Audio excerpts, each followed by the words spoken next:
Ito guys, napakadali ang pag-explain ng Bible Project about the kingdom of God here on earth. Napakagaling, very informative. Thank you, Bible Project. Let's watch. But the Sermon on the Mount is not a random collection of Jesus' teachings. They've been organized in a beautiful way so that it's easier to remember and meditate on. There are three main parts of the sermon, the middle of which has 3 parts, and then each of those middle parts themselves have 3 parts. Wow, the sermon has been carefully designed. Yes, and right at the center of the center is the famous prayer that Jesus taught his followers. Our Father in heaven, may your name be treated as holy. May your kingdom come. May your will be done on earth as it is in heaven. Well, what does that mean for God's kingdom to come on earth?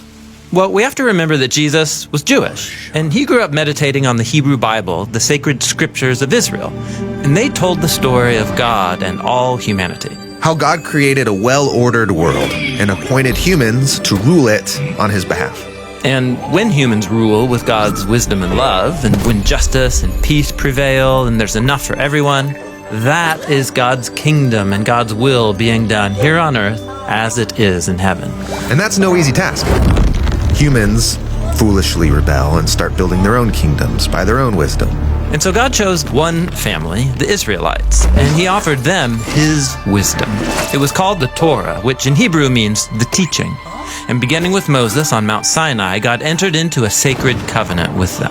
Why only select one family? Well, the goal was for the Israelites to be transformed by God's wisdom so that they could represent God's kingdom before all the nations. But in Jesus' day, God's kingdom was nowhere to be seen. In fact, Israel was under the thumb of Roman oppressors. So what happened? Why isn't God's kingdom coming? Well, many religious leaders, like the scribes and the Pharisees, they thought it wasn't coming because Israel wasn't being faithful enough to the Torah. Other leaders, called the Sadducees, thought it would be best if Israel found a way to cooperate with Rome, and so they became the power brokers of Jesus' day. Some ran for the hills to become freedom fighters against Rome, They're known as the Zealots. and still others withdrew to the desert, waiting for God to use them to start a new Israel. But walk around the hill country of Israel, like Jesus did, and you'll mostly find normal people figuring out their lives as best they can. Most were barely hanging on, lots of poor and sick people. Many had lost their land to the Roman occupiers and were struggling to pay the heavy taxes. They were powerless and hopeless. And so Jesus went to these people, healing the sick and announcing that God's kingdom was arriving. People gathered from all over to hear his teachings. And one day, Jesus went up to a tall hill and said the arrival of God's kingdom was starting here and now with them.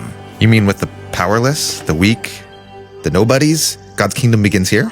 Yes, this is why the very first line of the Sermon on the Mount is, "Blessed are the poor in spirit." In other words, where can you go and see God's presence and blessing springing to life? Among the rich? Among the powerful? No, Jesus says. Look where people are poor, where they feel crushed and defeated. God's kingdom is beginning with the people standing right here. Thank you very much, Bible Project, for making this video. It is very informative and easy to understand. God bless you.